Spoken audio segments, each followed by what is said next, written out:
Killing the king of dragon race. The narrative commences with the protagonist, Rudinatos, articulating his singular desire to stand on equal footing with his brother, aspiring to match his sibling's strength and magic. Despite relentless efforts, the disdain from his brother perpetuates a strained relationship. Transitioning to a dragon battlefield years later, the grown-up Rudinatos adamantly rejects his brother's assistance, leading to a critical moment where a dragon threatens him, and his brother sacrifices himself. Initially angered, Rudinatos discovers his brother's true intention, not hatred, but a fervent desire to protect. As his brother faces impending death, he vows to take down the dragons, emitting a desperate scream. A sudden burst of light reveals a dragon in humanoid form, seemingly the king of dragons, with others kneeling before him. Defiant, Rudinatos declares his intent to kill the dragon, rejecting any proposed deal. The dragon attempts to explain, but Rudinatos launches a counterattack, realizing the dragon has vanished, and he is losing his sight to a white flash. The dragon suggests waiting, prompting a scene change. Rudinatos awakens in a different place, struggling to recall his surroundings. A speech triggers memories of the Iridium Dragon Annihilation Academy, leading to contemplation about the fate of the dragons, his brother, and others who perished. Determined to prevent further losses, he pledges to eradicate them. While descending stairs, he encounters a person asking if something is wrong. Turning, he finds a girl, Heneth Harpulia Gallia, a past companion. Perceiving the situation as peculiar since he never met her in his previous academy life, he wonders about the mysteries. Heneth Harpulia informs him about the upcoming first-year conference and inquires about his name, leading to an awkward self-introduction as Rudinatos. However, Heneth Harpulia refrains from further questions, recalling her mother's advice to avoid those perceived as inferior. She points out famous figures in the school, and Rudinatos mentions knowing the guild leaders. Heneth Harpulia advises him to wait until the third year to join a guild, and reveals her choice of Midsummer Flame due to its renowned mage leader. Rudinatos acknowledges her choice, and the scene shifts as Heneth Harpulia is called to give a lecture.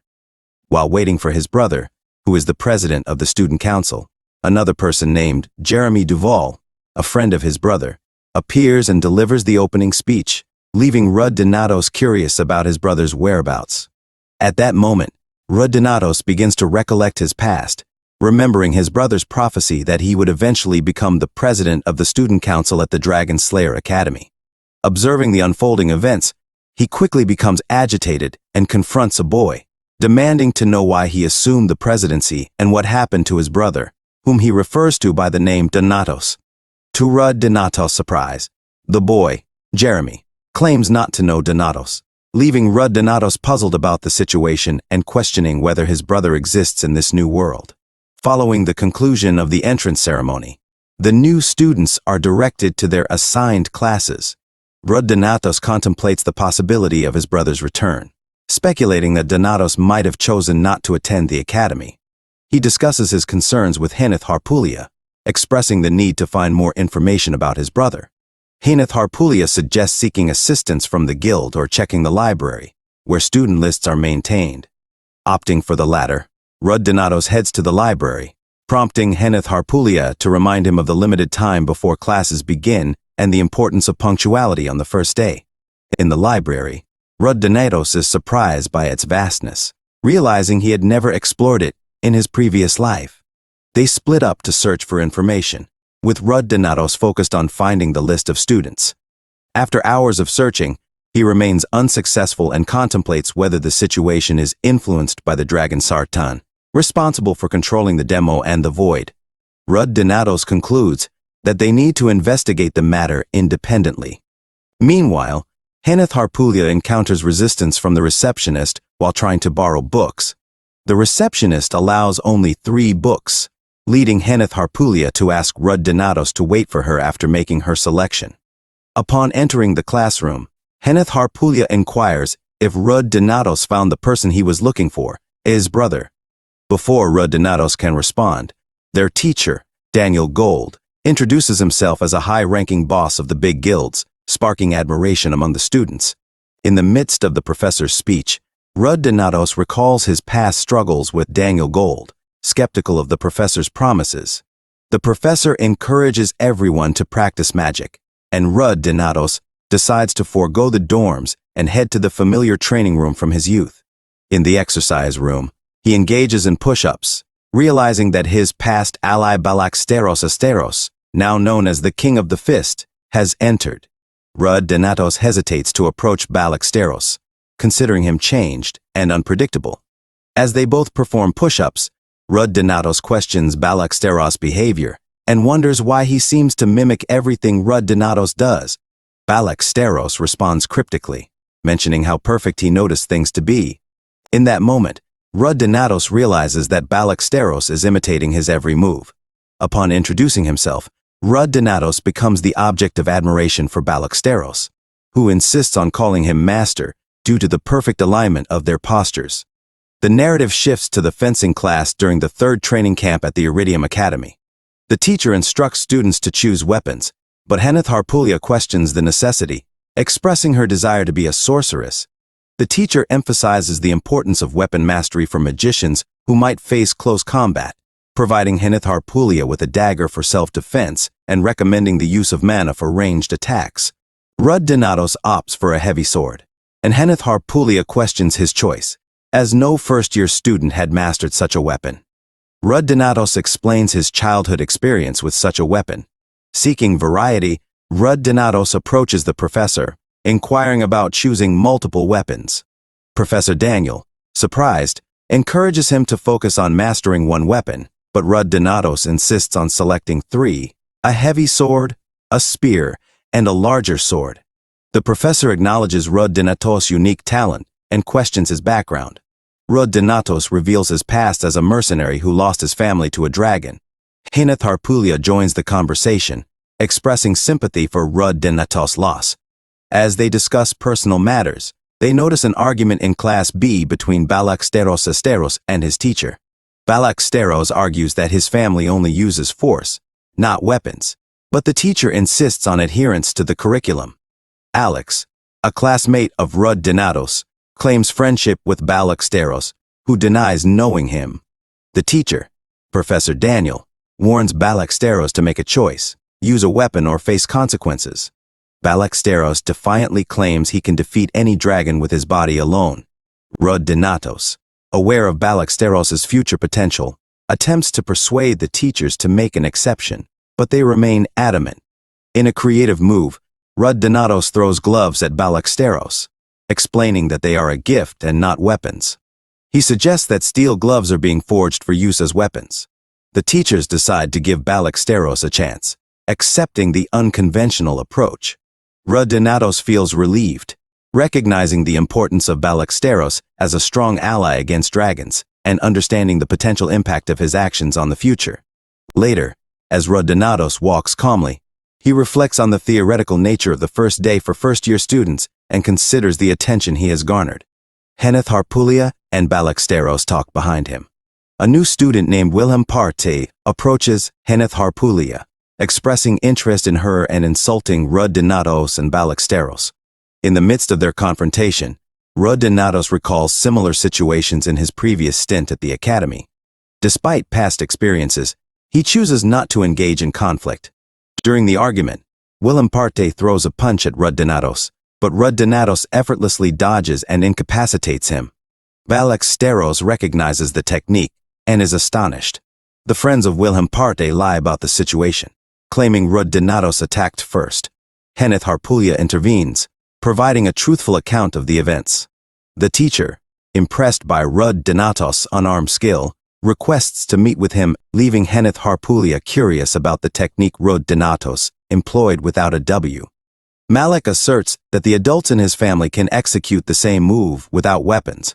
However, Rud Donatos refrains from revealing that he himself had taught them this move in his previous life. To divert attention, Rud Donatos claims to be a prodigy. Balaksteros commends this as a fitting response from his training master. Heneth Harpulia, still incredulous, questions if Rud Donatos is hiding something from them. Balaksteros intervenes, advising Heneth Harpulia not to pry into her friend's secrets, asserting that they are, indeed, friends. The two continue to argue, mirroring their past disagreements. Shifting scenes. Donatos approaches the teacher to narrate the incident, emphasizing that he didn't intend to fight, but defended his friends against insults. The boy drew his sword and attacked, and Donatos, attempting to block, inadvertently knocked him unconscious. The teacher, amazed by Donatos' kindness and concern for his classmates, perceives him as an exceptional talent. The narrative transitions to a meeting among the teachers, Professor Daniel, Professor Arthur Winston, and Professor Damian Grace. They discuss unnecessary expenses and express varying opinions about their students. When Donatos is mentioned, the teachers hold divergent views. The teacher from Donatos' class commends him for being strong, respectful, and defeating a fellow student. Professor Daniel proposes taking Donatos as his disciple, but the other teacher rejects the idea due to their ongoing argument. Professor Arthur Winston intervenes, emphasizing that students cannot choose their teachers. He breaks the table to restore order and explains that the teacher selects the student, not vice versa. The teachers become intrigued by Donatos' origin from the dissolved city, destroyed by a dragon named Channel. As one of the survivors, Donatos becomes an object of interest due to a potential grudge against dragons. Another powerful student is also identified as important. The scene shifts to the training room, where the teacher urges students to exert more effort. Meanwhile, Donatos notices Balaksteros' strenuous breathing and cautions him about potential harm. Heneth Harpulia arrives, questioning their 3-hour exercise session without rest. Balaksteros attributes it to growing stronger, complimenting Heneth Harpulia on her physique. A new argument ensues between Heneth Harpulia and Balaksteros. Donatos decides to leave and purchases a drink, accompanied by Heneth Harpulia. Along the way, they encounter a female student who had severely beaten Donatos in the past. She turns out to be a 3-sword swordsman and initiates an attack on Donatos. Dodging effortlessly, Donatos explains he just wants a drink and asks her to move. The girl, mistaking him for an instructor, continues her attacks. Donatos easily evades her moves, and she realizes he is not an ordinary student. After introducing himself, the girl leaves, and Heneth Harpulia chides Donatos for not apologizing. Despite this, Donatos considers the girl to be formidable due to their past encounter. Heneth Harpulia suggests visiting the infirmary, and Donatos recounts the incident to the teacher, downplaying it as a minor occurrence. Heneth Harpulia adds that the girl was a first year with white hair and yellow eyes. The teacher becomes angry and intends to reprimand. Subsequently, students discuss how a girl harmed Donatos. Professor Daniel advises his colleague, Arthur Winston, to handle the situation wisely to avoid further disturbance. Arthur Winston assures that he will manage everything and suggests filing a complaint with Leona's guardian, after which he will ensure proper punishment. 3 days later, during the fencing class, students are instructed to line up for combined combat exercises against Class B. Professor Daniel explains that each student can choose opponents, and they will be graded with many teachers observing. Kenneth selects a swordsman from Class A, opting for a melee fight. Donatos is surprised by her audacity as a sorceress. The fight commences, with Heneth Harpulia using fireballs against the swordsman. Despite her efforts, the swordsman shields himself effectively. Heneth Harpulia distracts him, and, when he looks forward, she surprises him with a dagger at his throat, winning the fight. The renowned magician, Lion Eternity, watches from above. Heneth Harpulia desires to join the Summer Flame Guild, and after winning, she boasts to Donatos. However, he advises her against such behavior. Wilhelm Parte, the boy with whom Donatos had an altercation, is chosen for the next fight. He selects Donatos as his opponent, challenging him. Donatos expresses reluctance but agrees to teach him a lesson. Meanwhile, the teacher announces that the third student to select an opponent is Donatos himself. Donatos chooses Balaksteros and invites him to the fight, emphasizing that he merely wants to assess his skills. Reflecting on a past training session, Donatos remembers when Balaksteros visited him at the request of his brother. Donatos, angered, challenged Balaksteros to a fight, but Balaksteros easily defeated him. Returning to the present, Donatos acknowledges his past insecurities when Leon and Balaksteros beat him. The fight with Balaksteros begins, with Ballesteros activating his attack mode and Rud Donatos recalling the talented members of Ballesteros' family. Despite Ballesteros' resistance, Rud Donatos continues to counterattack, showcasing a technique he developed. Ballesteros, surprised by the technique, asks Rud Donatos about it, but Rud Donatos persists in his counterattacks, determined to push Ballesteros to his limits. Rud Donatos recognizes Ballesteros' strong potential, acknowledging his future as the King of Fists. Red desired Ballesteros' potential to shine and urged him to attack. However, Ballesteros struggled, taking punches from Rud Donatos for several minutes. Gradually, Ballesteros tapped into his latent power and started landing blows on Rud Donatos. Despite the advantage, Rud Donatos expressed his intention to see Ballesteros' capabilities. As Ballesteros prepared a powerful punch, Rud Donatos swiftly drew his sword, landing a decisive blow that knocked Ballesteros down. Rud Donatos acknowledged Ballesteros' strength, but asserted his own superiority. The spectators cheered Rud Donatos' victory, comparing his skills to that of a current hunter.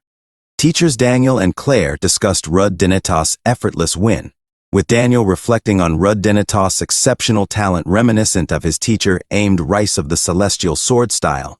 The teachers decided to recruit Rud Donatos, recognizing his extraordinary skills. The scene shifted to the student cafeteria, where Hinith Harpulia, Ballesteros, and Rud Donatos discussed the limitations of dining options. Rud Donatos, feeling the unfairness of having to earn a living, argued with Hinith Harpulia. Two boys, identified as the leaders of the Chasing Guild and Cloudy Moon, approached them. Recognizing them from his past life, Rud Donatos recalled their names as Roderick and Abel. The guild masters congratulated the trio on their fight and revealed they were also students at the academy. Roderick praised Rud Donatos and expressed interest in recruiting him after graduation. Abel, initially reserved, confronted Rud Donatos, expressing his intent to recruit him immediately. Rud Donatos acknowledged knowing this, but emphasized the rule against recruiting in such a manner. Abel insisted on breaking the rule, emphasizing Rud Donatos' talent. Rud Donatos proposed a deal, asking them to find a person in return for a good relationship. The leaders agreed to retire and search for the person, promising to share information with Rud Donatos. Later, Hinith Harpulia reminded Rud Donatos of the letter from the professor. When Rud Donatos began to read it, Hinith Harpulia interrupted, suggesting it likely contained good news from his family. Ballesteros shared his letter, praising his impressive muscles. When Hinith Harpulia checked Rud Donatos' letter, she discovered it was different, sparking curiosity. The teacher's lounge, the staff treated Rud Donatos kindly and offered him coffee or dessert. When Rud Donatos asked if they had called him to choose an advisor, a teacher explained that his advanced skills required an expert tutor. He could choose any teacher, and Rud Donatos opted for Professor Daniel, expressing his desire to learn the art of the sword. Professor Daniel happily accepted Rud Donatos as his disciple. Rud Donatos laid out a condition for Professor Daniel. He wished to be the main disciple, learning the sky-piercing technique and eventually becoming its successor. When questioned about how he knew of this technique, Rud Donatos simply stated that he was aware of it. He clarified that he didn't seek to make Daniel his only teacher. Instead, he aimed to grasp the essence of the sword and specifically learn the sky-piercing technique, capable of defeating any celestial dragon, regardless of rank. Rud Donatos emphasized that the urgency stemmed from the tragic events in his past life, where failure to learn this technique had dire consequences. Professor Daniel inquired about Rud Donatos' motivation, prompting Rud Donatos to declare his intent to protect his loved ones and avenge his family's death. This prompted a glimpse into Professor Daniel's own painful past when, as a child, he and his mother were pursued by a dragon. Despite his mother's sacrifice, Rud Donatos realized that revenge wasn't a justifiable reason for wielding power. Professor Daniel emphasized that the sky-piercing technique's air must be driven by the desire to protect cherished individuals.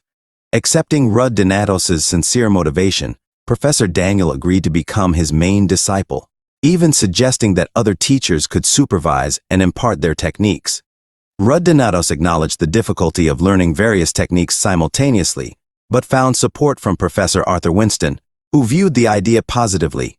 Professor Daniel reminded Rudinatos that the decision rested with him, and Rudinatos questioned the consequences of taking on the position of the sky-piercing technique heir and having multiple teachers as advisors. Simultaneously, reflecting on the potential impact on his future, Rudinatos concluded that to achieve this, he must surpass his limits and become stronger, dedicated to becoming the knight the world needed. Then, the scene shifts, and we find Leon in a state of distress. She had been badly injured, and it was revealed that her teacher, Claire Mason, had assaulted her 2 hours earlier. Claire informs Leon that her extra lessons are starting due to her lack of discipline. The teacher instructs her to be on guard for the lessons and ends up physically punishing her. In the aftermath, Leon becomes angry, suspecting Rudinatos of betraying her. Overwhelmed, she starts crying, partly due to her recent encounter with Rudinatos and also because her mother had scolded her. Rudinatos, walking around, reflects on the unintended consequences of the fight and recalls that Leon used to be quiet in the past. However, after dragons killed her mother, she transformed into someone seeking revenge. Feeling guilty, Rud approaches her, and she accuses him of betraying her, blaming him for the difficult situation she's in. Rudinatos denies any wrongdoing, offers his handkerchief, and reveals that it was Henneth Harpulia who exposed her. Leon reluctantly accepts the apology, surprising Rudinatos.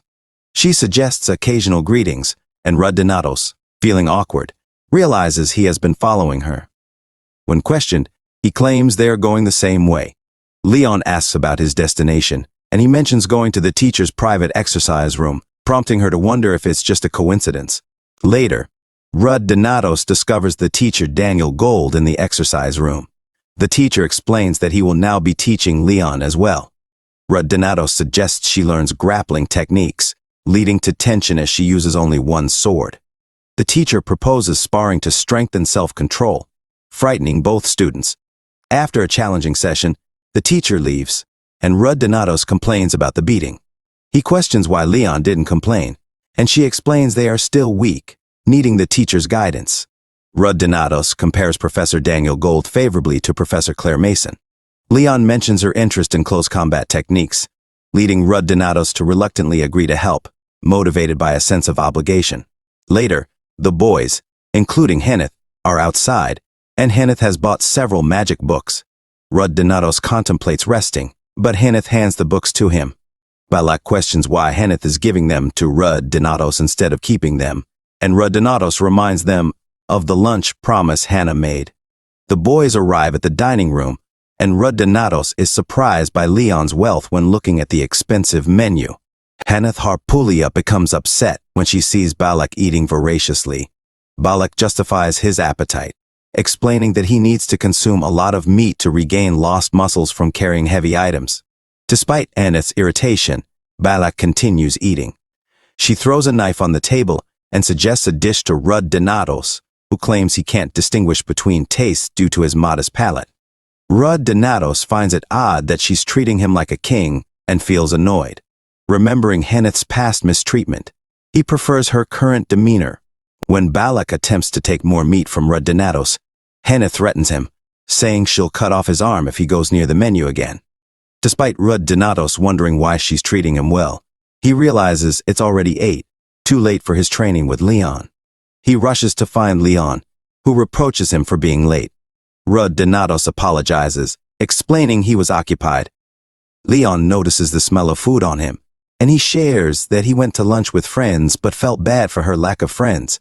He suggests taking her to the capital next weekend, and she excitedly agrees. Rudinatos asks Leon to warm up, and she bombards him with questions about the capital and friends. Interrupting her, Rudinatos instructs her in grappling techniques, specifically sterile style. He explains that Professor Claire used a mix of martial arts from different continents, making her formidable. Leon expresses difficulty in avoiding hits, and Rudinatos demonstrates a snake-like step he created. Leon tries to emulate it, and he falsely criticizes her to make her redo the exercise properly. Despite spending the afternoon practicing, Leon struggles. Rudinatos reflects in his room, thinking about his past life and anticipating that his peers will surpass him. He acknowledges the importance of learning the sky-piercing sword technique to replace his older brother and confront the seventh dragon. The scene shifts to Rud Donatos with Professor Daniel, who acknowledges his good technique but asserts that he still has a long way to go. In response, Rud Donatos, not in a relaxed mood, attempts to counterattack, but the teacher proves superior. Rud Donatos believed he had a few tasks remaining, so he employed a technique he observed his brother using on him. The professor questioned if he was inducing something. Rud Donatos explained that this technique came from his ancestors, and as a teacher, the professor found no faults in it. The professor discussed a technique called the sky-piercing sword, not exclusive to his family, but passed down through generations. As the teacher's disciple, Rud Donatos had to inherit it. The technique involved transferring Mona, an unrefined life force, and utilizing it uniquely, drawing it from outside, and accumulating it in a subspace called the heavenly spirit. The professor asked if Rud Donatos practiced another Mona management technique. Rud Donatos recalled his past life's typical alchemy arts based on the mage's circle system. The professor instructed him to sit and asked where he wanted the mark for the technique. Rud Donatos chose his hand, and the professor warned about some pain. After injecting Mona, Rud Donatos felt a burning sensation, but later realized it was beneficial. He reached a place with a familiar voice, experiencing a momentary return before deeming it an illusion. The professor assured him it was real, and pondered if Rud Donatos was a monster when he used Mona. The professor then explained the ranks of the sky-piercing technique, starting with the novice level where a wing appeared. Rud Donatos began at the novice rank, and the teacher emphasized that his progress depended on his dedication to training. Afterward, Rud Donatos encountered Heneth, Harpulia, and Balak.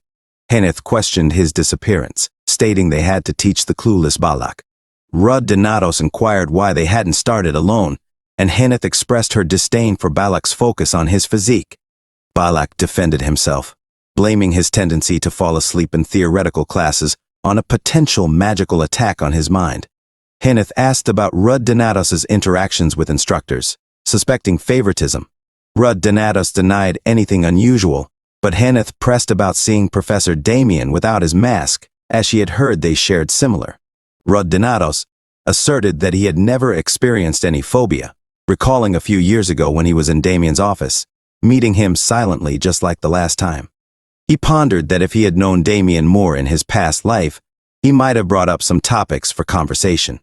However, Damien, one of the first teachers to die, had not uttered a single word during the lesson.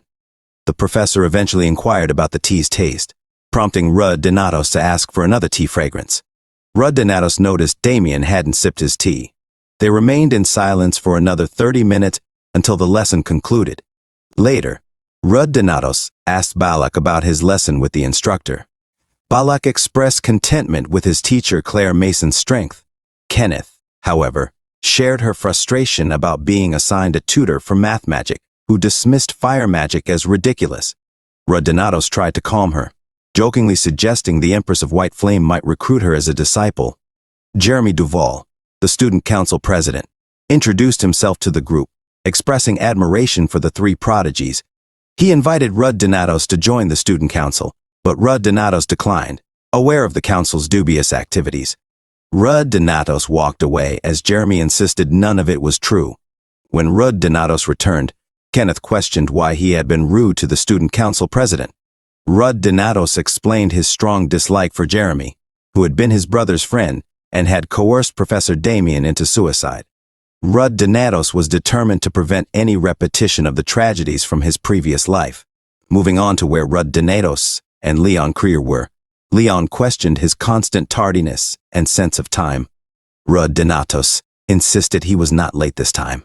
As they argued, Leon Creer realized they had arrived in the capital and ran off for her first impression. She asked Rud Donatos where they were going, and he suggested buying something since many people visited the capital for that purpose.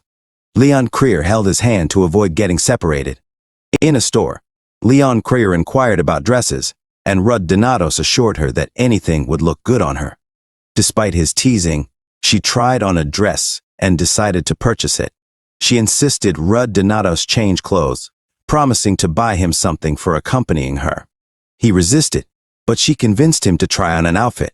After changing, Leon Krier thought Rud Donatos was different than she had imagined, and was happy to have him as a friend. Rud Donatos instructed her to leave, saying he would pay soon. Leon Krier insisted that he thank her. After exploring several places, Rud Donatos treated her to lunch. When she offered to pay, he claimed it was his turn since she had bought him clothes. Minutes later, Leon Krier stared at Rud Donatos, realizing the clothes looked surprisingly good on him. When Rud Donatos noticed, she asked why she was looking at him so intently. Later, she brings up that he mentioned being a mercenary before joining the academy, prompting her to ask if he had fighting partners. He affirms this, recollecting that he was an active dragon hunter, not a mercenary. Leon Krier assumes his life and death companions must be as close as family, working together to protect each other. She even wonders if his companions were his girlfriend, realizing she asked an imprudent question. Rud Donatos, getting visibly upset, clarifies that they were all mercenaries, not a family, and questions her belief that such people would treat him as family. He shares that these individuals were skilled at betraying him, highlighting the suffering he endured. He questions how she could think he could love those people. Leon Krier points out that she has never met anyone like him, someone who constantly curses and raises his eyes. Despite his grumpy demeanor, Rud Donatos had promised to teach her fighting techniques and was currently checking a brochure to plan a walk. Rud Donatos, frustrated, declares that he had done everything to spend time with her and contemplates returning to the academy. However, Leon Krier intervenes, slapping him on the back and stating they can't leave yet. She shares her mother's belief that friendship involves supporting and helping each other, and that's why she changed her plans for the day. Leon Krier explains that she wants him to experience what a real family is like. Rud Donatos is surprised by her words, but she insists that they'll go to the Dragon Annihilation Troop headquarters to introduce him to their family members. After entering the city, Siren of the Liberal Kingdom, Rud Donatos attempts to convey that it goes against the Academy's rules, but Leon Krier dismisses the concern, stating they'll be fine if they avoid detection and refrain from wearing their uniforms. Rud Donatos is dismayed at spending 6 million riddles for a single use of the warped gate, but Leon Krier asserts that her mother allowed her to spend the money as she pleases. They find themselves in the western regions of the continent, specifically in Siren, the capital of the Liberal Kingdom. However, the Dragon Annihilation Troop's headquarters isn't situated in the kingdom's capital. Siren, once a lively and fancy city, became a memory for Rud Donatos as it was destroyed by the 7 dragons a few years later, along with the annihilation of the Dragon Annihilation Troop around that time. Leon Krier shows Rud Donatos her home, which he perceives more like an aristocratic mansion than the guild headquarters. While there, a gardener spots them and inquires about Leon's presence, wondering if she's on vacation. Leon explains they are just stopping by to introduce her friend to the guild members. Uncle Harold, surprised that she made a friend outside the Dragon Annihilation Troop, excitedly plans a party, but Leon stops him, finding it embarrassing. Inside, the kids bombard Rud Donatos with questions about his life and if Leon hit him. Witnessing the faces of the Dragon Annihilation Troop members, Rud Donatos feels an oddly familiar fear, understanding why Leon's personality changed after Siren was destroyed. Uncle Harold summons them to the reception room, where the leader awaits. In the room, the leader of the Dragon Annihilation Troop, who happens to be Leon's mother, greets them. She questions their visit in the middle of the semester and wonders if Leon got suspended for another fight. Leon explains she just wanted to see her and introduce her friend. Leon's mother is shocked when she hears the friend's name, recognizing him as the student involved in the previous incident. Guildmaster Liana, present in the room, expresses her surprise that Leon, with 0 sociability skills, has made a friend. Rud Donatos greets her, and Leon remarks that Guildmaster Liana often visits their home because she has nothing else to do. Guildmaster Liana, recognizing him from the spare lecture, inquires about Henneth Harpulia's well-being. Rud Donatos mentions she is stressed due to dissatisfaction with the magic teacher. Leon's mother, moved by Rud Donatos being Leon's friend, thanks him and acknowledges her daughter's strength.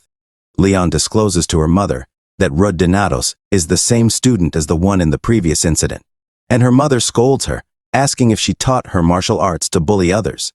Rud Donatos clarifies that he wasn't bullied, and he was the one who said thoughtless things, leading to the fight. Despite Leon's mother's scolding, she asks Leon to apologize to Rudd Donatos. After Leon apologizes, her mother advises her to be cautious with regular students. Next, another person in the room points out that Rudd Donatos is not a normal student, having seen him fight and heard about the offer from Abel Leon. Leon's mother is intrigued and expresses a desire to witness Rudd Donatos' strength. Eager for a sparring opportunity against an active top-level dragon slayer, Rudd Donatos agrees immediately. News spreads around the guild about the sparring match between the leader and the first friend Leon brought home, with many expecting Rudd Donatos to last only a few seconds. The leader lends him the Dragon Annihilation Troop uniform, and Leon apologizes if it's bothersome, but Rudd Donatos appreciates the chance to spar with a third-ranked dragon slayer. Leon approaches her mother and asks her to take it easy on Rudd. They reach the sparring ground, where the leader, Madeline, and Rudd Donatos face each other with wooden swords. The condition is that if Rudd Donatos lands a blow, it's his victory, and if he wins, Madeline will grant him a wish. They attack simultaneously, surprising everyone with Rudd Donatos holding his ground against the leader's attacks. Madeline, astonished, acknowledges Rudd Donatos' refined swordsmanship and perfect technique, though noting his normal body can't fully match it. Rudd Donatos pauses, finding it increasingly challenging to resist, and Madeline questions if he's tired. He surprises her by using his mana to launch an attack, breaking his wooden sword. Madeline realizes he used the sky-piercing technique, and the revelation that Daniel took him as a direct disciple shocks her. She invites him to return for a rematch and avenge his master. Meanwhile, Leon Creer, aware of Rudd Donatos' strength, is astounded as her mother thoroughly enjoys sparring with him. Rudd Donatos asserts that he has already won this match because she just used mana outside her body, indicating a breach of the rules that Out of Line seems unaware of. According to their agreement, she is obligated to grant him a wish, and he requests another spar under the same rules. They commence this second round, and Out of Line observes a noticeable change in Rudd Donatos' approach.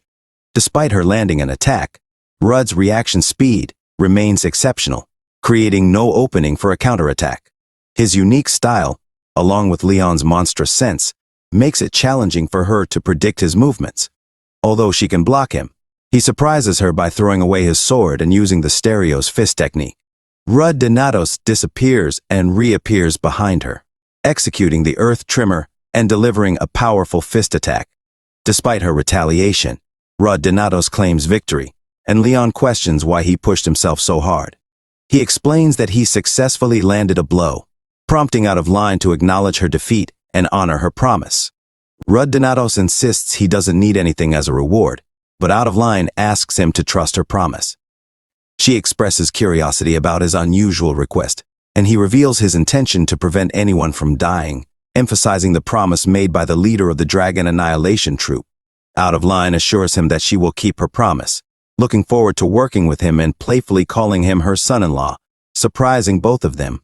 Rudd Donatos then foretells a future where the 7 dragons will awaken, and Siren, including the Dragon Annihilation Troop, will face dire consequences. Despite the impending tragedy, he vows not to let anyone he met that day die and plans to warn the Dragon Annihilation Troop about the Delusion Dragon's attack. Suddenly, Rudd Donatos questions Leon Creer about her awkward behavior, dismissing it as a joke. They reach the academy, and it's already dark. Leon asks if he will accompany her again to visit the capital, but he remains silent and questions why she is following him, pointing out that the girl's dorm is on the other side.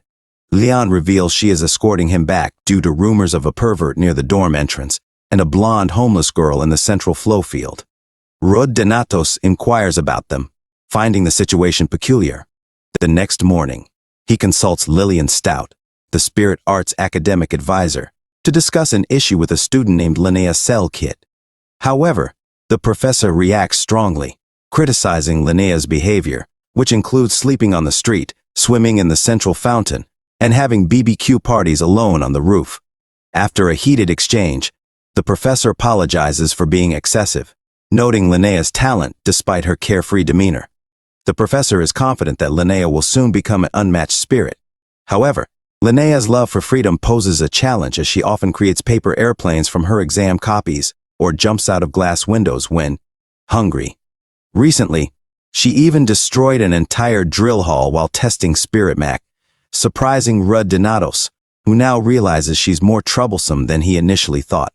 He recalls an earlier conversation where someone mentioned that getting Linnea to graduate was 5 times harder than all the training she underwent. Back then, he considered it an exaggeration, but now the professor reveals that the academy allows failing a year only twice, and if Linnea continues this way, expulsion might be inevitable. The professor expresses concern about not wanting Linnea's talent to go to waste and questions why Rud Donatos requested this meeting about Linnea.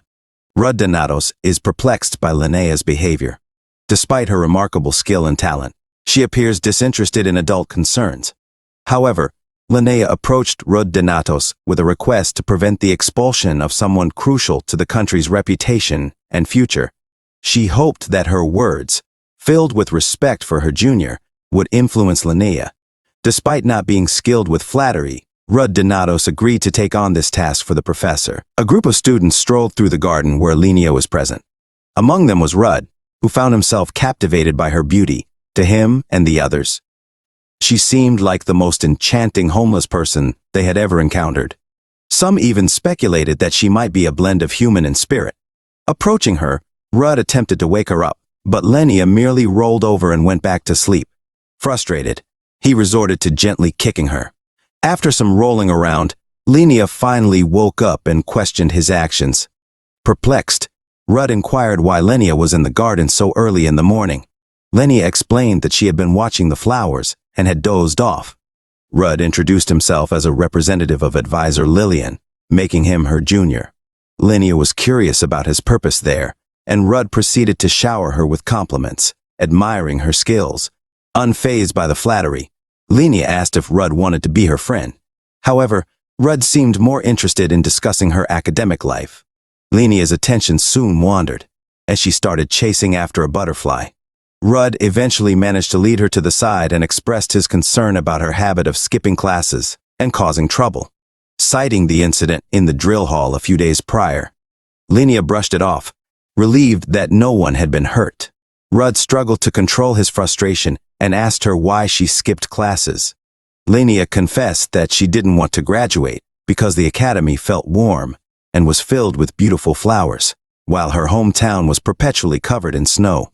She cherished playing around more than attending classes and wished to stay there forever. Rud questioned whether she understood the purpose of Academy Iridium, where students trained to become dragon slayers. He emphasized that countless people were dying outside the empire due to dragon attacks. Linnea, however, challenged the notion that humans should kill dragons, suggesting that they were similar in nature. For her, the most important thing was a peaceful daily life. Rud was taken aback by Linnea's perspective and asked if she truly believed that humans and dragons were identical. Linnea insisted that Rud, who had only lived in the snowy mountains, couldn't comprehend her viewpoint. She cherished the tranquility of the academy, unlike other empires constantly ravaged by external forces, where humans are amicably being slaughtered and countless nations are being destroyed daily in a place where a dragon slayer is stationed. There's possibly some protection. However, homes without them can be wiped off the map by even an infant earth dragon. Rud asked if she has seen her siblings, parents, and friends being eaten right before her, but she asked him why he is angry at her. Rud got out of control and said he would rather talk to a wall, and he knows that she is selfish, but he didn't expect her to be ignorant to this extent. Meanwhile, she revealed that the only reason she is here is because she is curious about her mother's alma mater. Witnessing their heated exchange, Henneth asked her to enjoy her peaceful life here until she dies while driving other kids crazy. When he left, she called her dad through a diamond and asked what she should do because she wanted to be close friends with him. He replied that friendships are built through quarrels. Linnea thinks he will apologize to her tomorrow, while the spirit King Feldroa also wants to talk to him. Rud thinks he tried his best to persuade her, but it wasn't enough, and later, he worsened the situation due to his short temper. She has lived with spirits in a remote, snowy mountain all her life, so it is reasonable for her not to empathize with the situation of humans and dragons. Rudd realizes he vented out all his anger on a child, and might have succeeded in persuading her because he was born with innate kindness. But what should he do as he goes toward the class? He sees Henneth and Leon fighting. Henneth is shouting at her about why she came there after breaking his wrist and asks her to get lost. Henneth has seen her wandering around the dorm, and sure, she came there to get revenge for her punishment, while Leon is trying to tell her that it was just a misunderstanding. She had come to visit and brought a food basket. Henneth Harpulia reacted violently, and Rudd Donatos assured them that it was nothing serious, mentioning his minor injury during a spar at Leon Creer's house. Henneth Harpulia expressed anger over Rudd Donatos and Leon Creer violating school laws by visiting each other's houses, and the skirmish resulting in injuries. Henneth Harpulia walked away, stating she would report it to the professors. Rudd Donatos requested her to stop, but Balaksteros grabbed her shirt. Leon Creer tried to explain and apologize sincerely to Rudd Donatos. Henneth Harpulia remained upset, asking Balaksteros to release her and questioning why Leon Creer wouldn't befriend them. Henneth Harpulia suggested making friends and even engaging in grappling techniques. She and Balaksteros were willing to endure wrist and rig injuries from Leon Creer. Balaksteros cautioned Henneth Harpulia not to go overboard. Leon Creer decided to leave, prompting Rudd Donatos to question why Henneth Harpulia said those things. Henneth Harpulia suggested Rudd follow Leon Creer, making her his only friend. Rudd Donatos asked why Henneth Harpulia was suddenly angry, but Balaksteros mentioned Rudd's volunteer activities. The scene shifted as the class ended, and Senior Lenia approached Rudd Donatos, inviting him to lunch. They had steak and ribs on the rooftop, with Senior Lenia apologizing for her previous behavior. She acknowledged Rudd's pain from the dragon and his efforts to be a dragon slayer. Rudd expressed appreciation and admitted his admiration for Senior Lenia. Rudd Donatos seized the opportunity to confess his feelings, emphasizing Senior Lenia's perfection. He predicted that in a few years, everyone would admire and want to be friends with her. Senior Lenia, unaware of her junior admirer, decided to change her behavior and expressed a desire to be friends with Rudd Donatos. They both committed to working hard, with Senior Lenia promising not to skip classes. Senior Lenia mentioned her father's desire to talk to Rudd Donatos. In a private conversation with the Spirit King Feldroa, Rudd Donatos was asked if he was a regressor, shifting the focus to a new and intriguing development. Rudd Donatos inquired from the almighty Ice Spirit King Feldroa how he knew about his regression. The almighty Ice Spirit King Feldroa explained that the world had undergone reversal, and he sensed a familiar scent in Rudd Donatos. While the spirit realm and physical world are distinct dimensions, passageways created by spirit contracts lie between them. Due to recent events, spirits in these passageways began experiencing nostalgia due to the physical world's influence. The almighty Ice Spirit King Feldroa, being in one of those passageways, couldn't escape the magic that shrouded the physical world but sensed the reversed flow of time. The almighty Ice Spirit King Feldroa questioned if Rudd Donatos felt a connection from their past, and if he was a warrior. Rudd Donatos clarified that he wasn't a warrior, but considered himself a burden. As they conversed, Rudd Donatos revealed details about the forgotten world and the world before the recurrence. Learning that Rudd Donatos's brother, Aesir, a warrior, disappeared with the Void Dragon, the almighty Ice Spirit King Feldroa speculated that the warrior might still be alive, possibly confined in another dimension with the Void Dragon. Rudd Donatos asked for evidence, and the almighty Ice Spirit King Feldroa explained the careful nature of the Void Dragon, suggesting it wouldn't attempt a suicide attack. To find his brother, Rudd Donatos must reach the floating island, the Nest. However, Rudd Donatos deferred the journey, prioritizing preparation for upcoming challenges. He asked the almighty Ice Spirit King Feldroa about the cause of the world's recurrence, but the Spirit King, bound by an old oath, couldn't reveal it. The almighty Ice Spirit King Feldroa inquired about Senior Lenia's fate in the future before Rudd Donatos's regression. Rudd Donatos explained that Senior Lenia sacrificed herself to seal the ice dragon Nephrien during a dire situation. Despite Senior Lenia's smiling death, the almighty Ice Spirit King Feldroa acknowledged that her decision was the best under the circumstances. He noted that Rudd Donatos's opportunity to live again as a regressor influenced Senior Lenia's new future. Rudd Donatos expressed doubt about his ability to make a significant impact, but the almighty Ice Spirit King Feldro assured him that he wouldn't watch passively and counted on Rud Donatos.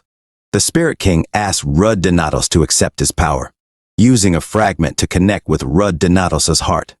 Rud Donatos resisted, citing his lack of affinity with spirits and the absence of a formal contract. The almighty Ice Spirit King Feldro urged Rud Donatos not to disappoint him, asserting that he was alive because of the spirit's intervention. Rud Donatos protested, questioning how he would explain this to his daughter. The almighty Ice Spirit King Feldro emphasized that Rud Donatos would resonate his powers and thoughts from now on, even influencing weak spirits. When asked about explaining the situation to his daughter, Senior Linnea appeared, questioning who did what.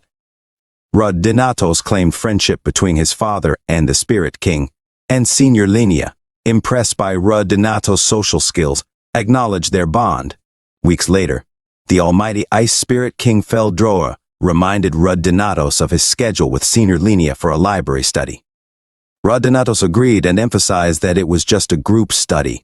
A person at the door delivered a letter containing information about the Clouded Moon Guild's investigation into Rud Donatos's brother. At Rud Donatos's request, Abel White, the guild master of the Clouded Moon, provided a letter containing dozens of reports, as if he had completed the investigation on Asir Donatos, Rud's brother. Despite the thorough intelligence gathering, the conclusion was singular. There was no trace of Asir Donatos. The Clouded Moon Guild, known for information gathering, suggested that Asir may not have existed in that world from the beginning, hinting that he might be confined in another dimension with the Void Dragon. The almighty Ice Spirit King Feldro remarked that this reinforced the idea of Asir's confinement. When asked about his next steps, Rud Donatos presented two ideas: tracing his brother within the heavenly spirit using the sky-piercing technique and seeking the Void Dragon's nest on the floating island. The Ice Spirit King found both ideas challenging. Rud emphasized the need for a wizard skilled in dimensional matters, and the Ice Spirit King, although unfamiliar with such mortals, encouraged Rud to find one. Senior Linnea, appearing in the library, commended Rud for being near and fulfilled his promise to study together. Kenneth Harpulia grew annoyed at their noise, questioning Rud's tardiness and his role in mentoring two fools, referring to Balak Steros and Senior Linnea. Rud explained that he needed to think, and Senior Linnea defended herself against Kenneth Harpulia's taunts. Daniel Gold contacted Rud through his heavenly spirit, requesting him to visit his office.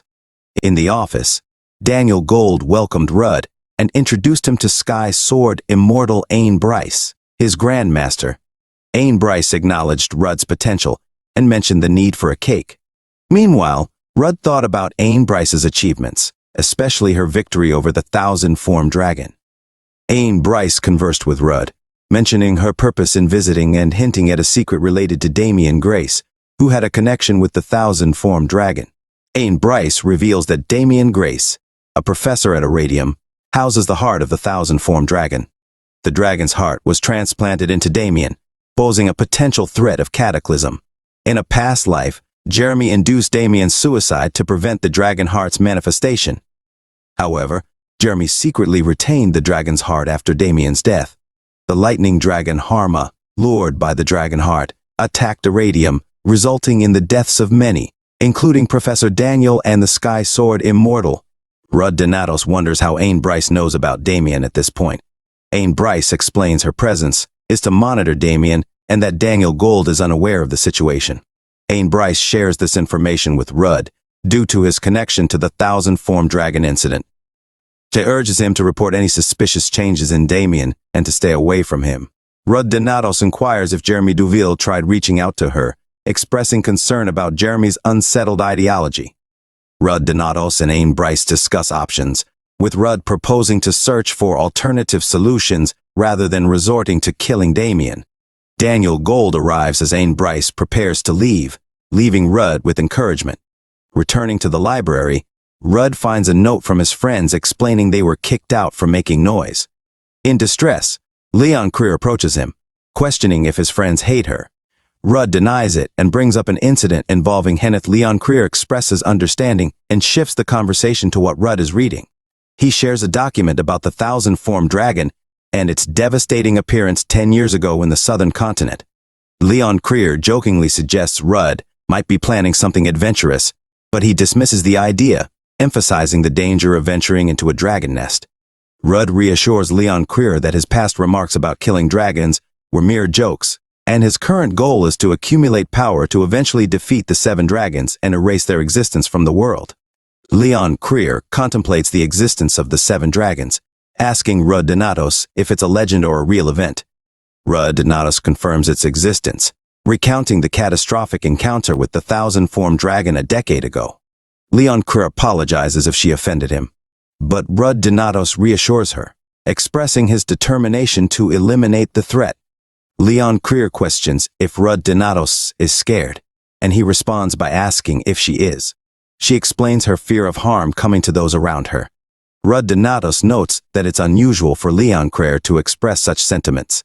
As dinner time approaches, Leon Creer grabs Rudd Donatos' shirt, offering to assist him in reaching his goals, forming strategies, and establishing a new guild. Rudd Donatos questions her seriousness and mentions the Annihilation Troop. Leon Creer assures him that her mom will support the decision, expressing her desire to contribute to his cause. Rudd Donatos questions her motives and why she wants to follow a challenging path. Leon Creer simply states her willingness to do so. Rudd Donatos playfully suggests people might think she has a crush on him, leading to her temporary anger. As Leon Creer leaves, she reflects on the embarrassing situation. Claire Mason finds her, asking about her whereabouts and dragging her to the last supplementary lecture. They spar again, with Leon Creer demonstrating improved counterattacks, crediting Rudd Donatos for teaching her practical moves. In another scene, Rudd Donatos talks to the almighty Ice Spirit King Feldro in the garden, who playfully asks about his first date. Rudd Donatos dismisses the notion, and the Spirit King comments on the delicate feelings involved. The Spirit King senses a change in Leon Creer after the regression, and Rudd Donatos acknowledges being aware of it. Students are busy preparing for the written exams, and Rudd Donatos notices that Leon Creer is avoiding him. The almighty Ice Spirit King Feldro finds it embarrassing to talk to her, but Rudd Donatos dismisses the spirit's comment. Reflecting on Leon Creer, Rudd Donatos observes a change in her attitude since the regression, noting that she now treats him differently. Leon Creer approaches Rudd Donatos while he's studying and asks if he's cramming. She hands him something, wishes him luck with the exam, and quickly leaves. In the cafeteria, Kenneth Harpulia boasts about finishing the exam 5 minutes ahead, and Balaksteros simply enjoys his meal. Balaksteros mentions preparing for the practical exam, suggesting it might involve a dessert setting and preparing lots of water. The girls continue to quarrel, and Rudd Donatos asks how Balaksteros plans to bring all that water. Balaksteros humorously replies that he'll put it in his stomach and starts drinking while watching the girls fight. On the day of the practical exam, Professor Arthur Winston briefs the students on the test. They will be sent to special test sites around the continent to face various magical beasts. The main objective is to slay a dragon while avoiding other magical creatures. Exceptional performers may get the chance for an additional test and the opportunity to win personal weapons and armor. The exam begins, and Rudd Donatos recalls his past experience with Leon Creer, making him feel defeated. In the test site, the almighty Ice Spirit King Feldro senses numerous magical beasts. Rudd Donatos asks if the spirit can trace the dragon, and it agrees, revealing its ability to do so even while facing an orc attack. Rudd Donatos skillfully evades the orc's attack and swiftly defeats it. He thinks that the dragon should notice the amount of blood, and suddenly, a lizard screeches from behind. Willem Parte emerges from the bushes, running towards Rudd Donatos. Rudd Donatos, however, doesn't recall Willem Parte's name and realizes he forgot it. Willem Parte urgently informs Rudd Donatos that it's not the time for small talk as a massive threat is approaching. A dragon appears, causing Willem Parte to tremble on the ground. Rudd Donatos bravely confronts the dragon, attempting to use the sky-piercing technique against it. With a powerful blow to the dragon's head, Willem Parte wonders if Rudd Donatos is not afraid of the dragon. Rudd Donatos skillfully avoids the dragon's attacks, identifying the softer areas like the eye socket, respiratory system, and joints beneath its scales. He strategically targets these areas, aiming to create a gap in the scales for a decisive strike. However, during the fight, Rudd Donatos breaks his sword and axe. He turns to Willem Parte for a spare sword, but even Willem Parte's weapon is broken. Willem Parte marvels at how Rudd Donatos managed to defeat a dragon with his bare fists, a feat a group of students couldn't accomplish. After finishing off the dragon, Willem Parte expresses gratitude to Rudd Donatos for saving him and apologizes for their initial encounter. Willem Parte then asks if Rudd Donatos would accept him as a rival, realizing that he is already strong, but aims to become even stronger by challenging Rudd Donatos. Awkwardly, Rudd Donatos agrees to the proposal. The almighty Ice Spirit King Feldroa remarks to Rudd Donatos that Willem Parte resembles a replica of him from his previous life, but Rudd Donatos dismisses the spirit's comment. A professor calls them, instructing them to return to the rendezvous point. Rudd Donatos, irritated, asks the almighty Ice Spirit King Feldroa to go to sleep if it's going to keep talking. The spirit finds the situation interesting. In the distance, Gerald Graham, the director, observes Rudd Donatos and confirms the rumors that he is an unpolished diamond. Daniel Gold inquires of Gerald Graham about his thoughts on Rudd Donatos. Gerald Graham shares that he had high expectations based on stories from other professors, and Rudd Donatos exceeded them by defeating an almost adult Earth dragon.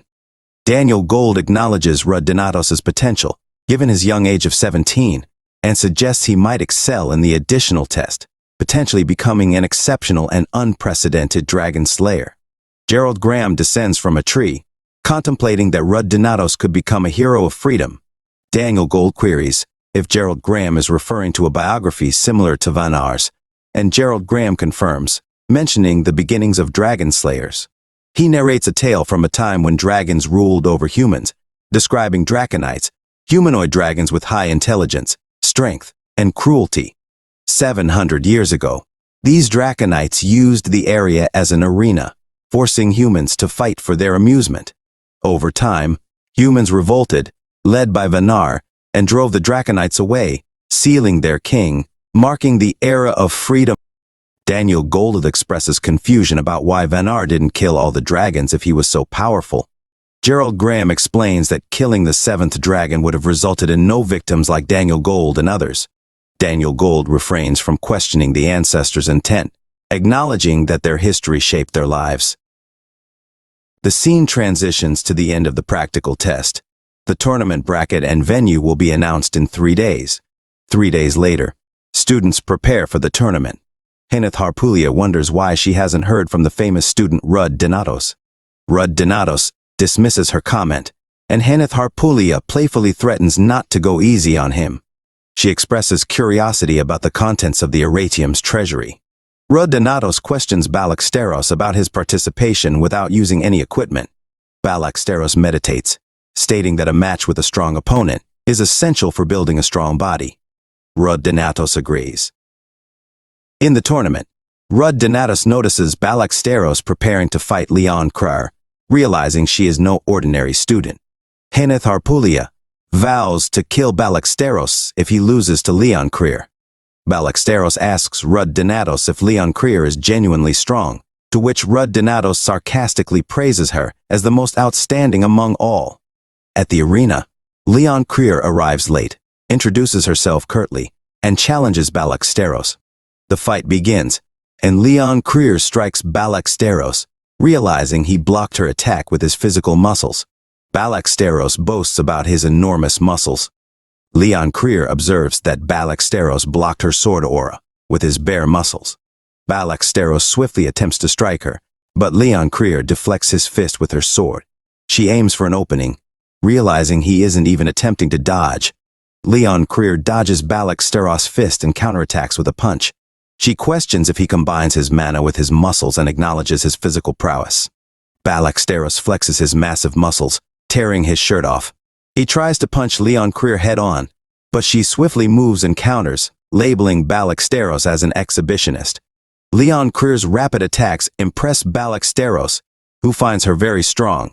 As Balaxteros' trousers shred, the referee disqualifies him, escorting him out.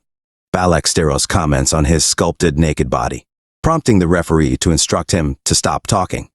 The winner, Leon Krar, glares at Henneth Harpulia in the bleachers.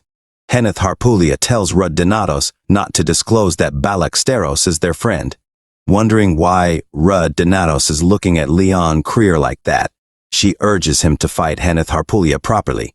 Rud Donatos recalls Heneth Harpulia from his past life, acknowledging her as a late-blooming talent who later became a formidable pyromancer. Despite Rud Donatos easily defeating her, she vows to be different next time. Rud Donatos, announced as the winner, shares feedback on Heneth Harpulia's fight and agrees to teach her dagger arts later.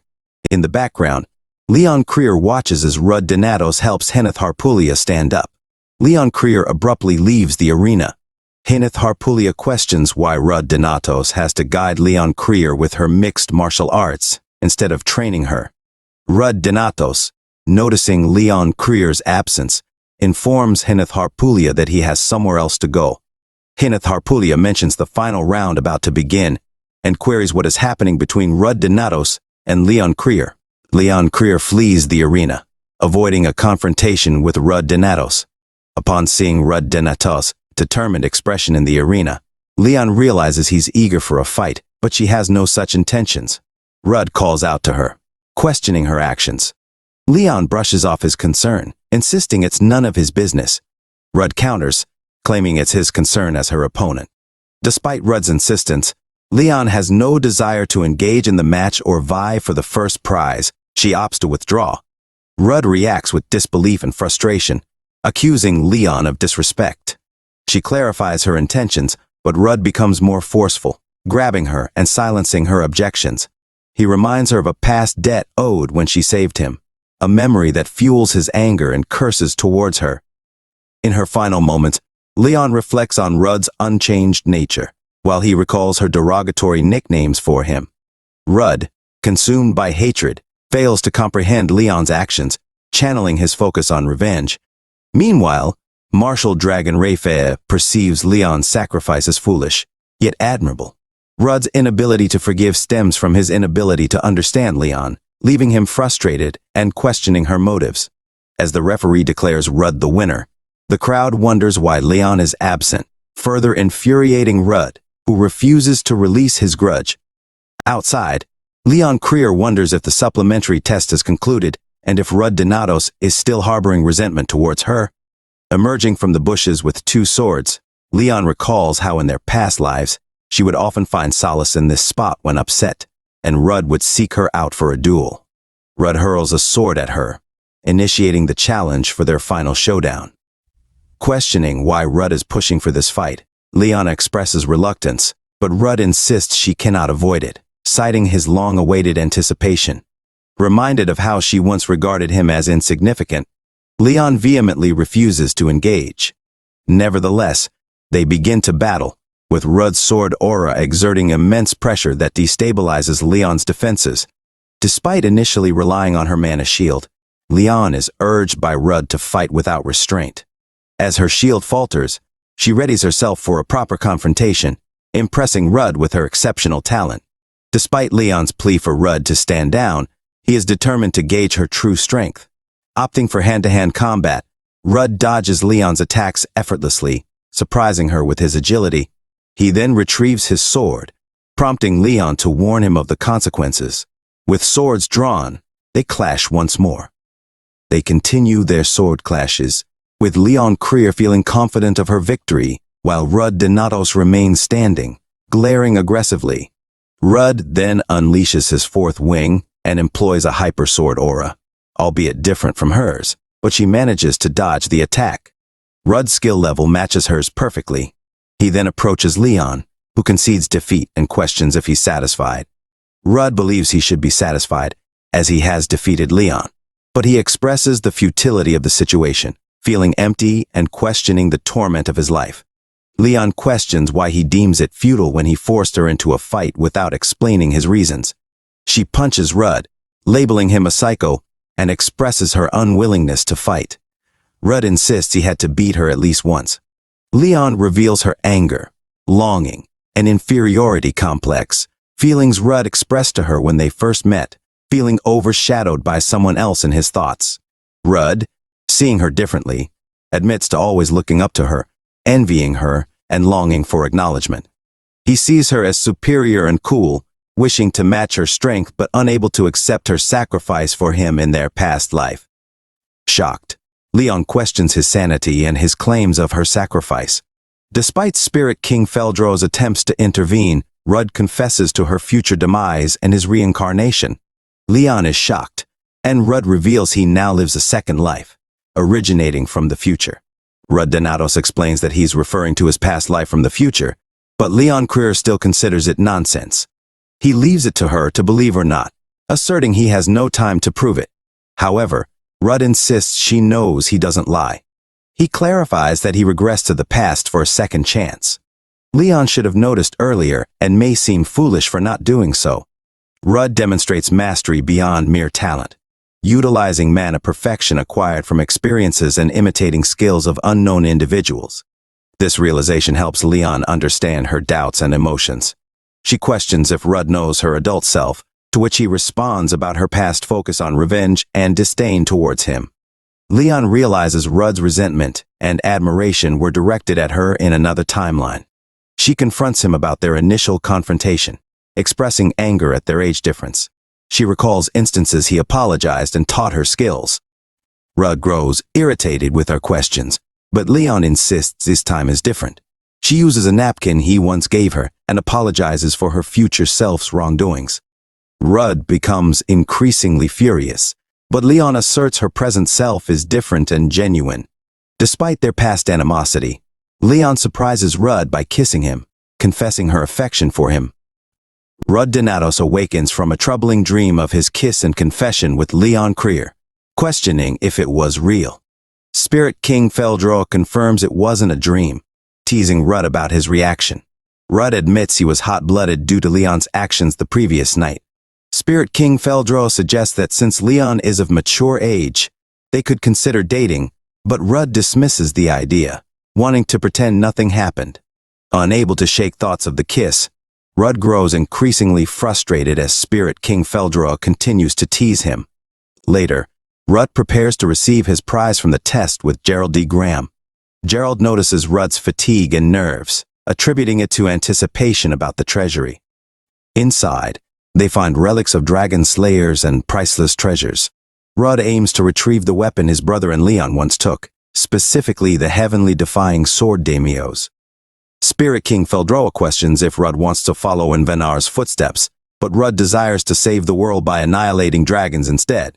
He chooses daimyos for its superiority against draconic beings, and because it was his brother's choice. As Rudd steps on something, he discovers a gem, triggering a flashback of his brother discussing the same gem, the stealing stone of the lightning dragon Harma, which summons the 1,000-form dragon.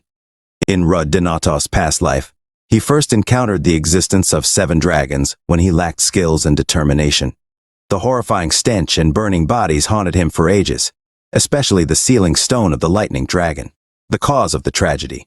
Spirit King Feldro questions why it's in the treasury. Rudd doesn't know why it's there, but it shouldn't be, especially since it lacks a security spell unlike other items in the treasury. The lightning dragon had been sealed for 700 years.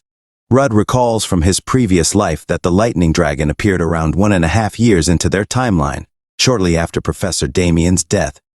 Likely spurred by Jeremy, stealing the 1,000-form dragon's heart. Spirit King Feldro asks if he plans to take the gem. Rudd insists he must as it's a seed of disaster, and he needs to act preemptively. When asked about killing good dragons, Rudd believes any such dragon would already be dead. He realizes he can't tamper with the sealing stone, which will deteriorate in half a year or two, so he must prepare for an impending incident. Rudd seeks guidance from Professor Damien, who notices his troubled demeanor. Rudd deflects, praising Damien's coffee, but Damien sees through it, understanding Rudd's connection to Desoul and the devastation caused by the dragon there. Rudd leaves, feeling overwhelmed by guilt. Spirit King Feldro questions what if Damien is indifferent or wicked, but Rudd believes Damien shares his burden, as evidenced by their emotional exchange. Several days have elapsed, and Rudd Donatos contemplates Professor Damien, realizing they haven't spoken since he shared his story. He anticipates Damien will soon provide some information so he can devise a plan. Currently, his powers are at their peak with 4 wings, enabling the use of the Sword River in subspace. albeit linked to the reverse side of the brain light dragon. Spirit King Feldro inquires about Changchun's sixth report. Rudd explains that part of the heavenly spirit comprises an individual space reserved for the heir, which his older brother utilized freely in their past life. This ability includes defensive capabilities. However, his conversation is abruptly halted by Leon Krur scolding Balak Steros for exercising naked. Rudd questions why they're arguing again, while both girls complain about Balak's odor. Using his magic, Rudd dispels the smell, surprising Haneth Harpulia, who questions when he learned spirit magic. Rudd dismisses them, indicating he's known for some time, and urges them to focus on their tasks. Leon asks Rudd for help, but he declines, citing the need for individual training. Unbeknownst to them, Haneth overhears Leon confessing her feelings for Rudd. Shocked, Haneth learns about the confession and asks them to wait as they hear noise outside. They discover Willem Part being attacked by thugs defending Rudd's name. Rudd intervenes, stopping the thugs and protecting Wilhelm. As he subdues the attackers, Leon perceives Rudd as the real threat. Meanwhile, Jeremy, the student council president, awaits Rudd in his office. Assisted to Jeremy's office after the earlier altercation with other thugs, Rudd Donatos was instructed by Jeremy to leave Rudd Donatos to him for a conversation. Despite being asked to sit by Jeremy, Rudd Donatos defiantly kicks the chair and questions why the thug named Brett cursed him. Jeremy denies any involvement, claiming misunderstanding and asserts he'd never instigate a fight between juniors and seniors. Rudd Donatos presses for Jeremy's intentions, to which Jeremy mentions his frequent contact with Damien lately, reiterating Damien's perceived danger. Rudd Donatos claims ignorance of this warning, prompting Jeremy's shock. Rudd Donatos reveals knowledge of Damien possessing the heart of the thousand-formed dragon, leaving Jeremy puzzled about how Rudd Donatos learned this information. Assuming Rudd Donatos was tasked by the Sky Sword Immortal to monitor Damien, Jeremy insists on keeping an eye on Damien. Feeling Jeremy's scrutiny, Rudd Donatos assures Damien's safety, vowing to ensure it personally. In Damien's office, while making coffee, Damien reminisces about his childhood, recalling his grandparents, particularly his grandfather Gerald D. Graham, who nurtured his love for dragon-slaying literature. His parents, dragon slayers, perished when he was young, leaving Gerald D. Graham to raise him. Despite his aspirations, Damien fell ill with mana hypersensitivity, confining him to bed for years with no improvement. One stormy night, Gerald D. Graham offered Damien a chance at life by forcing him to ingest the heart of the thousand-formed dragon, an act Damien sees as a desperate attempt to save him. In the present, Damien reflects on Gerald D. Graham's actions with forgiveness, wishing to absolve him of guilt and seeking Rudd Donatos' forgiveness for the consequences of consuming the dragon's heart. In the Alchemy Club room within the Magic Research Building, Haneth Harpulia, feeling fatigued, recalls Leon Krier's confession to Rudd Donatos about her feelings. She's awakened by another student informing her of a training lecture, a routine she follows to meet Leona 30 minutes early. Unable to concentrate due to her swirling thoughts, including Leon Krier's revelation, Haneth Harpulia wishes for a day of rest, heeding Leona's advice to avoid burning out. Unaware of Haneth Harpulia's inner turmoil, the other student engages her in conversation, prompting her to focus on her thesis. Seeking advice, Haneth Harpulia questions her senior about handling a friend getting into a relationship, pondering the changes it may bring to their dynamics. Her senior, sensing jealousy in Haneth Harpulia, teases her about her feelings. Suddenly, Rudd Donatos appears, seeking Haneth Harpulia. Surprised by his presence, she questions his purpose there, to which he explains his desire to join the club, despite not being a wizard. The senior realizes Haneth Harpulia's thoughts were about Rudd Donatos, and leaves them alone to sort out their issues. After Rudd Donatos completes the application form, Haneth Harpulia notices his interest in manufacturing medicines. She provides him with relevant books and documents, including research on heatstroke symptoms and mana hypersensitivity, topics familiar to Rudd Donatos from his past life. Particularly, Haneth Harpulia's efforts to cure her sister Lila's heatstroke. Reflecting on Haneth Harpulia's dedication, Rudd Donatos is interrupted by Balak Steros, who informs him about the vacant Midsummer Flame Guild leader position and rising dissent within the guild.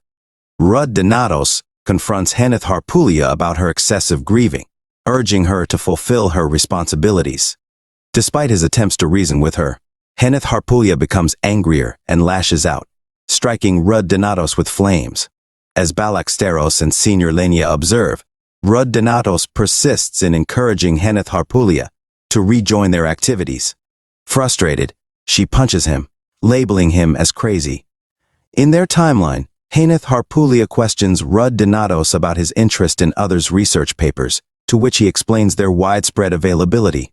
She shares her struggles in finding a cure for an intractable disease, prompting Rud Donatos to reveal knowledge of someone who cured it. Excited, Heneth Harpulia seeks more information, leading Rud Donatos to offer his assistance in obtaining the necessary ingredients for a cure. Grateful, she hugs him tightly, thanking him. Rud Donatos reassures her, and Heneth Harpulia resolves to ensure he doesn't miss their next appointment. The Aratium holds an annual festival in late spring, a significant event not only for Aratium but nationally, marking the era of humans after the first dragon slayer sealed the 7 dragons. As a result, outsiders are allowed onto the Aratium campus, attracting numerous tourists from within and outside the Alpi Empire, leading to massive crowds. During the festival, Leon Creer invited Rud Donatos to go sightseeing with her, but Rud Donatos was too busy, and she rarely saw him those days. Meanwhile, on the other side of the fountain, Heneth Harpulia also thought about Rud Donatos. They both glanced at each other in shock. Leon Creer asked Heneth Harpulia why she was alone during the festival, causing Heneth Harpulia to stutter, recalling the time she hugged Rud Donatos. Frustrated, she asked Leon Creer if she had no friends with her.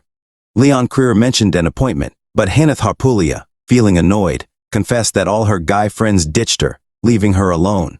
This candid admission led to laughter and teasing between them until Senior Lenia arrived, questioning why they were alone.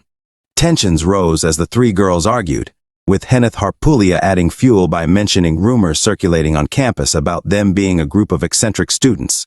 Senior Lenia warned Heneth Harpulia to watch her language.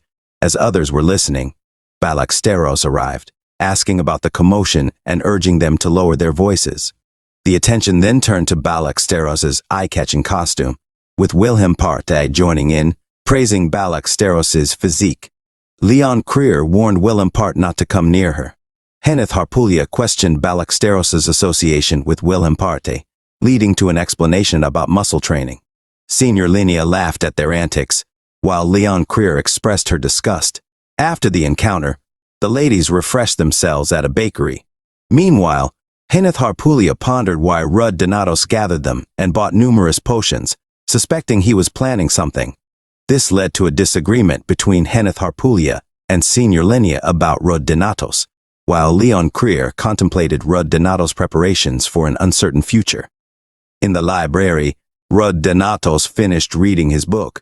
Rud Donatos completes the book he had been reading, and Spirit King Feldroa taunts him for taking too long to absorb so little knowledge. Feldroa points out Donatos' human frailty, emphasizing that no matter how much mana he infuses into his body, there will always be limits to its durability. Feldroa then inquires how Donatos copes with this limitation. Donatos admits he has no solution and simply endures until he becomes incapacitated.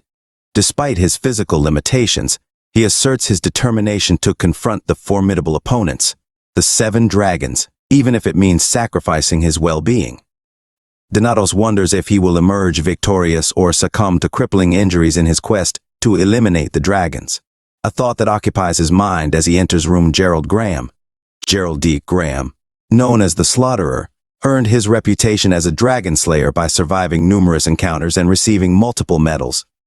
Despite retiring due to an injury sustained in battle, his valor led to his appointment as principal of Atrium Academy. When Donatos visits Graham's office, Graham questions his presence. Donatos, recalling Graham's heroic feat of acquiring the 1,000-form dragon's heart, claims to be checking on him. Surprised by Donatos' knowledge, Graham engages in conversation, asking about the festival. Donatos, focused on his responsibilities, declines, prompting Graham to urge him to enjoy life. Donatos, in turn, rebuffs the notion of leisure amid pressing matters. Graham's shock at Donatos' awareness of his actions leads to a confrontation, during which Donatos reveals his preparedness and mocks Graham's perceived naivety. Despite Graham's attack, Donatos defends himself, realizing the vast difference in their abilities. As the confrontation escalates, Ain Bryce intervenes, reminding Graham of their past and diffusing the tension. Moments ago, Ain Bryce contemplates Donatos' formulated plan, considering Donatos more altruistic than perceived. He ponders whether Damian Grace is merely a remnant of the thousand-formed dragon and thus insufficient for Donatos to target. Donatos clarifies that his aim is solely to slay the dragon, not harm Damian Grace. Despite the difficulty, Bryce finds Donatos' disciples' plans foolish and laughs. Returning to the battle, Gerald de Graham confides in Ain Bryce, revealing his role in orchestrating the situation and surveillance. Bryce acknowledges Graham's words and suggests playing along with Donatos' plan, which involves risking his grandson's life. Enraged, Graham threatens to inflict unbearable pain if they attempt to destroy Damian Grace's heart, vowing to thwart their scheme. Recalling Bryce's earlier promise to kill Damian Grace if necessary, Graham questions if Bryce will uphold his word now that Damian Grace remains alive. Donatos reassures Graham that his intent is not to kill Damian Grace, only to obtain his heart, prompting Graham to silence him with an attack. Bryce intervenes, urging Donatos to cease provoking Graham and questioning why he consistently aggravates others. Donatos explains he's only revealing his plans to Graham. Bryce criticizes Donatos for choosing a reckless successor but resolves to proceed with the plan, offering to handle Graham while Donatos retrieves the dragon's heart. As Graham and Bryce clash, Donatos observes the unfolding events and witnesses a disturbing scene involving Damian Grace. Meanwhile, in an alley, Damian Grace experiences intense discomfort and struggles with guilt, exacerbated by past events. Jeremy Duville confronts Damian Grace, disparaging him and attempting to harm him. Duville questions Grace's morality and offers to relieve his pain through death, prompting Grace to transform in desperation. Witnessing this from afar, Donatos realizes the dire situation has escalated prematurely. Leon Creer sensed a shift in the atmosphere as darkness descended from the sky. Along with the students, she observed the peculiar rain, realizing that it consisted of mana fragments, each with its own chaotic and distinctive pattern. Despite her inability to fully comprehend their essence, she keenly felt their voracious hunger for more mana, a manifestation of gluttony. Surveying the swords at her side, Leon Creer noticed the once clear sky now obscured by pitch-black clouds. A child's cry drew attention to the emergence of dark wolves from the ground, prompting an immediate threat. Leon Creer swiftly intervened, rescuing the students and urging them to flee for their lives. Rallying her fellow student, she prepared them for battle, equipping them to confront the encroaching monsters. Together, they engaged in combat, facing the creatures one by one. Recognizing the wolves' resilience, Leon Creer employed her skills to prevent their regeneration, shocking the students with her mastery of Hypersword Aura, which decimated the foes. Realizing the monster's origin lay with the thousand-formed dragon, she resolved to seek out Donatos and instructed others to safeguard the civilians. A student's warning prompted a flashback revealing Donatos' explanation of the dragon's alter egos, mirroring the appearances of its victims. Confronting the humanoid figure before her, Leon Creer initiated an attack, while elsewhere, Donatos observed the altered future, signaling a shift in events. Gerald D. Graham, noticing the sky's changes, speculated on an attempt against Damian Grace, reaffirming his commitment to their plan despite Ain Bryce's inquiry. Damian Grace unexpectedly joined the fray, dispelling the need for further search efforts. Concerned for Damian's safety, Gerald D. Graham recalled his promise to protect him at all costs. Accepting his fate as Damian approached with hostile intent, Donatos intercepted Damian Grace's attack, while Gerald D. Graham asserted that Damian Grace would not be killed under his watch. Ain Bryce questioned Graham's resolve and intervened to block an attack from Gerald D. Graham, warning that by engaging with the thousand-formed dragon's heart, Graham had sealed his fate at the hands of his own grandson. Donatos countered that no one needed to die, prompting Ain Bryce to inquire if he planned to rectify the situation. Agreeing to clean up the mess, Rudd Donatos acknowledged the challenge posed by Damian Grace's transformation into a Draconite and assigned Ain Bryce the task of protecting Gerald D. Graham, while he confronted Damian Grace. Observing Damian's dragon-like eyes, Rudd Donatos deflected an attack from him, confident in his understanding of Damian's fighting style while still inhabiting his original body. Striking Damian Grace with precision, Rudd Donatos aimed to destroy the dragon's heart to prevent regeneration, wielding his giant axe in the ongoing battle. Despite noting the dragon's weakened state compared to its previous incarnation, Rudd Donatos pressed the attack, realizing Damian Grace's reluctance to retaliate but getting thrown aside nonetheless. Aware of Damian Grace's growing adaptation to his assaults, Rudd Donatos recognized the urgency to end the fight swiftly while his opponent remained vulnerable. Damian Grace, replenishing his mana, viewed Rudd Donatos as a delectable meal and launched another assault.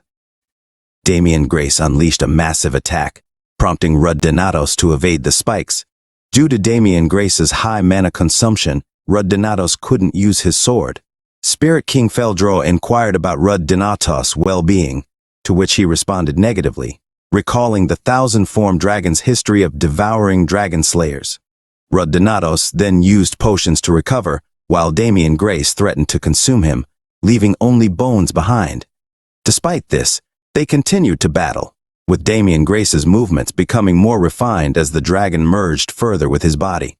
Despite this fusion, Rudd Donatos believed he could still defeat Damian Grace, and landed a slash on his shoulder. Rudd Donatos prepared to block Damian Grace's magic, but instead used the Thunderstrike Spear against him, generating a powerful wave of energy that caught Balaxteros' attention from a distance. Meanwhile, Balaxteros was bitten by a black dog on his buttocks. Balaxteros pointed out to Wilhelm that dogs couldn't scratch his perfect muscles. Haneth Harpulia urged everyone to focus on defending without distractions, while Senior Linnea mocked her. They observed that the monsters kept coming, prompting Senior Linnea to attempt freezing them with a spell.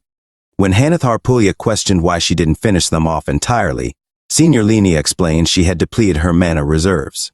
Haneth Harpulia then cast a spell, killing all the frozen dogs. Despite this resolution, Haneth Harpulia and Senior Linnea continued to argue. Balaxteros punched a dog and advised the others to conserve mana while he took charge. Haneth Harpulia criticized Balaxteros for not contributing from the beginning, and Wilhelm defended his honor. A humanoid monster then appeared, leading Balaxteros to engage it in hand-to-hand combat. Balaxteros recognized the humanoid monster as a priest of Steros, noting its flawless movements. Despite the overwhelming difference in strength, Balaxteros refused to yield, even as he faced a relentless assault from the monster.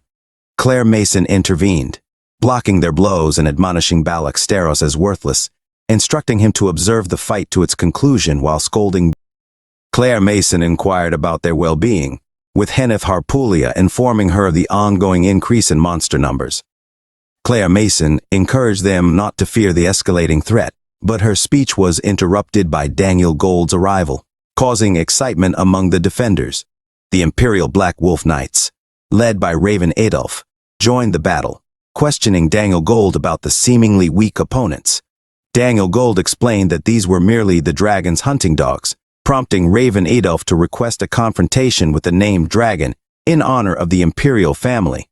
Meanwhile, Leon Krier, engaged in combat, criticized Raven Adolf's focus on honor, urging him to move aside.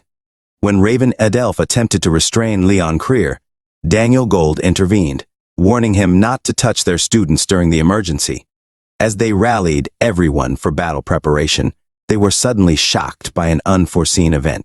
In another scene, Rudd Donatos declared Damian Grace's fate as he hurled his spear, but Damian Grace, unwilling to die, was shielded by Gerald D. Graham, earning admiration from Ain Bryce for his determination. Gerald D. Graham reassures Damian Grace of his unwavering protection, prompting Damian to bite Gerald D. Graham's arm, as Ain Bryce attempts an attack, consuming Gerald D. Graham's arm. Damian expresses satisfaction while Rudd Donatos, frustrated in his struggle against Damian, is urged by Spirit King Feldroa to utilize potions. Damian criticizes Rudd Donatos for faltering in the battle, prompting Rudd to block an overwhelming attack, widening the gap in their strength. Despite Damien's relentless assault, Rudd Donatos resolves to defeat him with a single decisive blow, recalling Leon Creer's advice from his past life to anticipate future events rather than rely solely on his senses. Focusing on muscle control, mana flow, and following Leon Creer's guidance, Rudd seizes an opportunity to strike Damien, feeling his own body pushed to its limit as he plunges his sword into Damien's chest, tearing his body apart. Sensing a depletion in Heavenly Spirit's mana, Rudd Donatos observes Leon Creer and the others rushing to the scene, witnessing the distant confrontation between Rudd Donatos and Damien Grace. Leon Creer reflects on the moment she questioned Rudd Donatos' fear of dragons, driven by her own fear of losing loved ones. Calling out to Rudd Donatos, she freezes as Damien Grace sinks his teeth into Rudd's shoulder.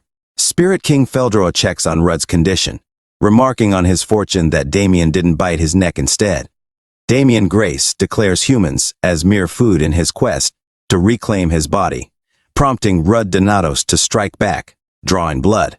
Mocking Damien, Rudd Donatos explains their survival against the Earth Dragon's attack 10 years prior, attributed to their toxic blood to dragons.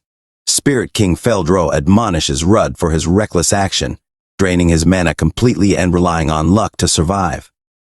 Rudd counters that stopping his sword would have also killed Damien, aiming his blade at Keanil, signaling the final showdown. Daniel Gold attempts to intervene, but Ain Bryce insists on watching without distraction. Rudd plunges his sword into Damien's throat, triggering his return to human form. Rudd urges Damien to stay alive and administers potions to heal his wounds, while Spirit King Feldro explains the significance of the heavenly divine sword in altering Damien's fate.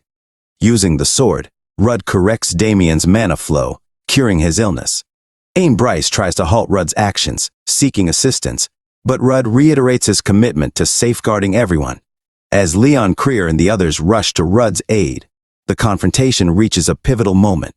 His Majesty has decreed that the disaster from a decade ago has resurfaced, with Gerald D. Graham deemed responsible for treason and slated for immediate execution alongside his grandson, Damien Grace. Ain Bryce is to be temporarily imprisoned. His Majesty seeks input from Rudd Donatos, the victor over the thousand-formed dragon. Ain Bryce seeks out Rudd Donatos and finds Leon Creer tending to him in bed, amusingly noting their blossoming relationship. Rudd Donatos jests with Leon Creer about her vision. Ain Bryce interrupts their moment and requests privacy to speak with Rudd. Leon Creer departs, urging Rudd to rest for a month. Ain Bryce playfully teases Rudd about his youthful energy, but Rudd clarifies they haven't been up to what Ain Bryce implies, and Rudd muses about finding a new apprentice. Meanwhile, outside, Leon Creer reflects on her perceived weaknesses and resolves to grow stronger. Bryce advises Rudd to prioritize his health, and Rudd reflects on the favorable outcome of their battle against the dragon. Ain Bryce praises Rudd's achievements, prompting Rudd to question Ain Bryce's unusual behavior. Ain Bryce warns Rudd of the consequences of crossing boundaries in the royal family. Rudd reassures Ain Bryce of his sanity, but remains suspicious of Ain Bryce's sudden niceties. Ain Bryce asserts that Gerald D. Graham and Damien Grace have crossed lines, to which Rudd responds with determination to push further. 4 weeks later, Rudd ponders his narrow victory over the dragon fragment and his brother's heroism. Arriving at the palace, Rudd converses with Spirit King Feldro about his palace experiences before entering the throne room for a meeting with guild leaders and Gleam Bernstein, heir to the Elpia Empire. Gleam Bernstein commends Rudd for slaying the thousand-formed dragon and offers him a reward. Rudd, however, shocks everyone by requesting clemency for Gerald D. Graham and Damien Grace. Despite the uproar, Rudd proposes another solution, revealing the seal of the lightning dragon. The lightning dragon Hanma stands out among the 7 dragons for its unique ability to polymorph, making it exceptionally formidable. In Rudd Donatos' past life, countless dragon slayers perished battling this relentless foe, eventually succeeding in its demise. Presenting the stone, Rudd Donatos is met with Raven Adolf's hostility, who views it as a greater threat than a mere ticking time bomb. Gleam Bernstein intervenes, urging everyone to lower their weapons and inquire about Rudd Donatos' findings and intentions. Rudd Donatos explains he discovered it in the treasury and brought it to aid in his proposal, dispelling notions of blackmail.